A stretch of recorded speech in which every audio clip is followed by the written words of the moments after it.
ఉప్పు పసుపు ప్రాన్స్లోకి వేసుకొని ఇలా ఉడికించుకోవాలి ప్రాన్స్ ఫ్రైకని. ప్రాన్స్ ఫ్రై కోసమని ఒక కడాయి తీసుకొని ఆయిల్ పోసుకోవాలి. ఇలా ప్రాన్స్ వాటర్ మొత్తం ఇంకిపోయేంత వరకు ఉడికించుకోవాలి. అల్లం వెల్లుల్లి ఇలా చాప్ చేసుకొని ఆయిల్లో వేసుకుందాం.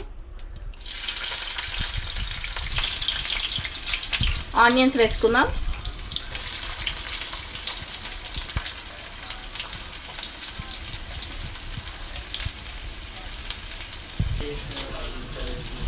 ఇందులోకి ఇప్పుడు అల్లం వెల్లుల్లి పేస్ట్ వేసుకుందాం.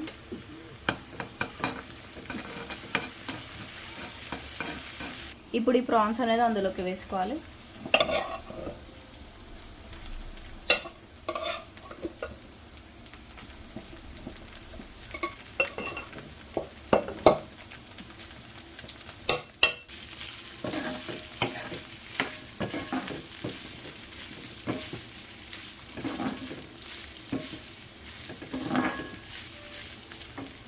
కారం వేసుకుందాం.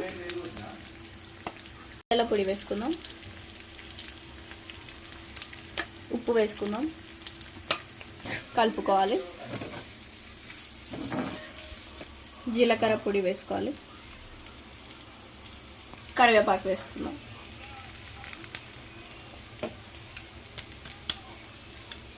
గరం మసాలా వేసుకుందాం.